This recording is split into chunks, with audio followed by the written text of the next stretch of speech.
जवाब दिया इसने मेरा अपमान किया, हम इसका अपमान करके वहां से राजा चला गया।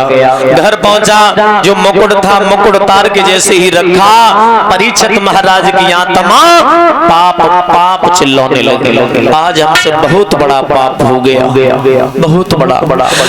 इनका एक शिष्य था श्रृंगी ऋषि, ये श्रृंगी ऋषि नाम क्यों पड़ा? इनके सिर के ऊपर सींग था।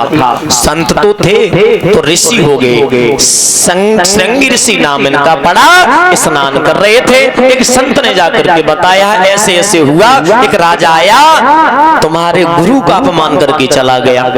कमंडल में से तत्काल जल लिया और श्रृंगी ऋषि ने श्राप दे दिया, ओ धन के मत वाले, ओ धन के मत वाले राजा, ओ मायापद के दीवाने, और मेरे हाथन से मौत तेरी लिख भेजी विश्व विधाता।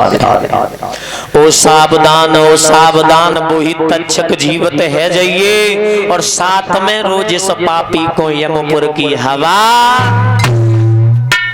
श्राप दे दिया।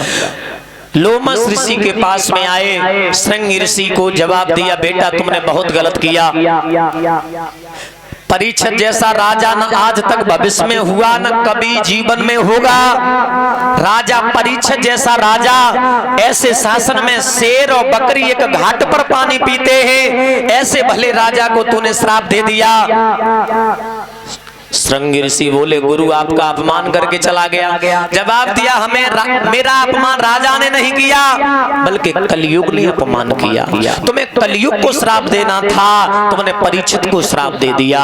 अब जाओ, 7वें दिन तक्षक नाग उनको डसलेगा, कोई युक्ति अपनाओ तो अपना सकते, उन्हें बता दो 7वें दिन तक्षक डसलेगा। एक संत भाग करके गया, सारा हाल बताया, और जब सारा हाल बताया गेरुआ वस्त्र तन के ऊपर धारण किए, राजसी वस्त्रों को त्याग दिया। जैसे ही राजा वहां से चले हैं तो भैया अरे छोड़ चले रजधानी,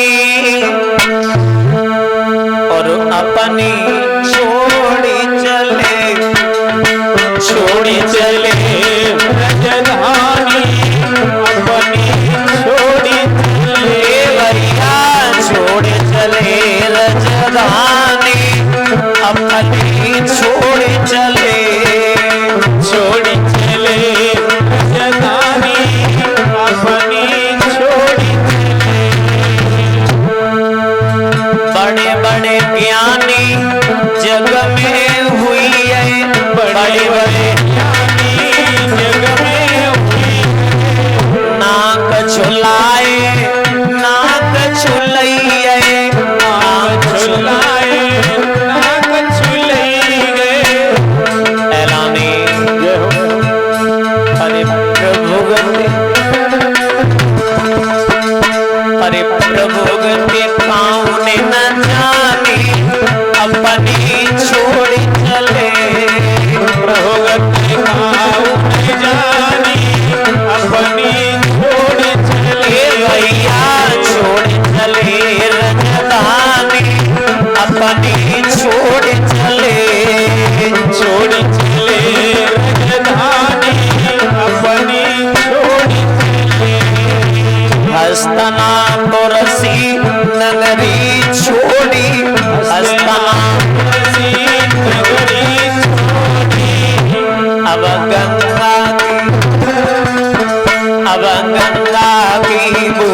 की रमण रेती में पहुंच जाते हैं। गंगा की रमण रेती में जैसे ही पहुंचे हैं परीक्षित, यहाँ से आगे की कथा कल श्रवण करने को मिलेगी।